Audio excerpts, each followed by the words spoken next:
I now recognize myself for 5 minutes for questions. Mr. Sharp, I recognize that you have only been the CEO a little less than 3 years, and I remember the commitments that you have made, and I'm listening to what you consider has been your progress since you've been there. Your commitment was to clean up the culture of corruption that existed in Wells Fargo. Since you last testified, the OCC fined your bank $250 million for violating a previous consent order regarding risk management and for engaging in unsafe and unsound practices related to serious deficiencies in your home lending loss mitigation program.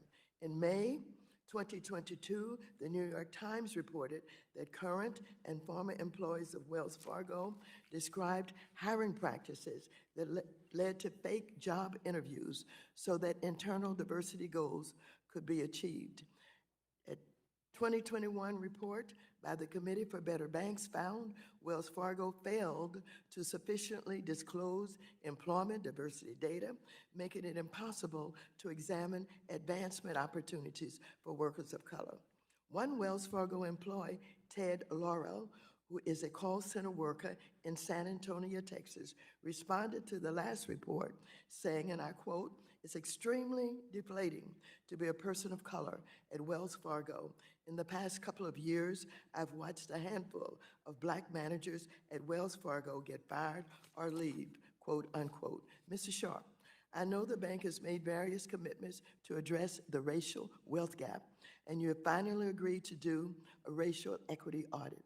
I also appreciate that Wells Fargo is one of the few banks that have maintained a presence in the Caribbean as a correspondent bank, while, of course, we had Citi who responded to us when we were in Barbados that they had closed their correspondent banking operations. And so I do appreciate, but it is not all clear that you're doing enough to finally break the pattern of repeat offenses. To take another example, a Bloomberg investigation found that Wells Fargo approved fewer than half of Black homeowners who applied for mortgage refinancing in 2020, the worst Black approval rate compared to other major lenders. I know you will point to things like FICO score, requirements of the GSEs, but this doesn't fully explain why your bank was comparatively worse in this mark compared to other major lenders. When you look at this track record and when you hear feedback like that from your own employees, what is your assessment of your performances since you last testified before us? And so, you gave us some indication, but would you respond to the fines and the criticisms at this point?